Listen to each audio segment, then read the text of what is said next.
Hello everybody, how are you today? Hopefully you're doing well. We will start up with our new lesson, classifying animals. Before we start our lesson, we need to understand symmetry and what does symmetry means. Symmetry means similarity on either side of a dividing line. Dividing lines that produce similar sides are called lines of symmetry.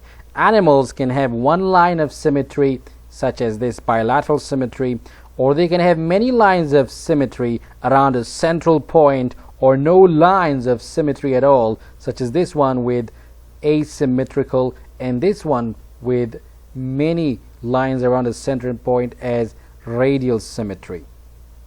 As we have learned about invertebrates, these are the animals that do not have a backbone. They can live on land or in the water. Most lower invertebrates live in moist or water-filled environments.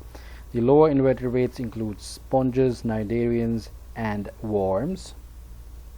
We will first talk about sponges. Sponges are those animals that have no true organization, which means they are the only animals without tissues or organs. They don't have a symmetrical body plan, so they are asymmetrical. They belong to the phylum Porifera. All members of the phylum Porifera lives in water.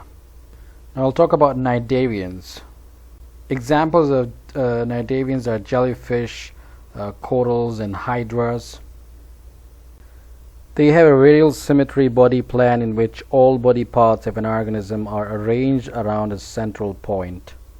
Cnidarians do have body parts such as tentacles, muscles, tissues, sting cells, and a mouth.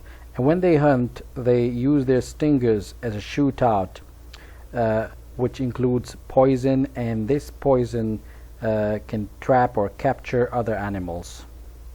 Now we'll talk about the three different kinds of worms.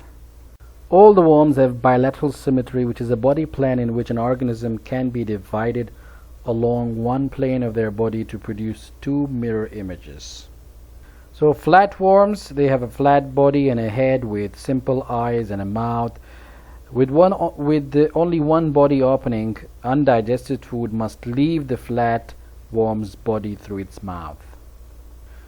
Roundworms, they have simplest digestive and nervous systems. They are one of the most abundant animals. They are found a lot on the planet Earth. They also can live inside the bodies of other animals like the flatworms. Segmented worms, they have a body plan that is divided into sections, as you can see in the picture here. They have two-way digestive system, so they are different from round and flatworms, and they also have body organs like stomach, heart, and the brain. Now we'll talk about the invertebrates that include a diverse group of animals, and they are more complex. They live in different environments. We'll talk first about mollusks. They all share the same body plan. They have a bilateral symmetry. Mollusks include snails, clams, and squids. They have special organs including gills for breathing, a heart, and a well-developed nervous system. Now we move to echinoderms. They include sea stars and sea cucumbers. Echinoderms have their skeletal system inside their body, and the skeletal system that is found inside the body is known as endoskeleton. Spines from their endoskeleton often poke through their thin, bumpy skin. Echinoderms usually have radial symmetry. They use a water pressure system which helps them feed, breathe, and move. For some of the echinoderms, this system is so strong that it can open the shells of mollusks.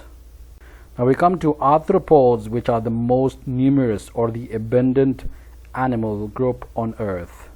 Arthropods have a very efficient body plan. They are small and light with a hard skeleton on the outside of the body called an exoskeleton. So their skeletal system is on the outside of their body. Arthropods have segmented body with paired limbs on either side of their body. Some of the arthropods, they have simple but very efficient nervous system and good sensory organs. All the arthropods, they have bilateral symmetry body plan.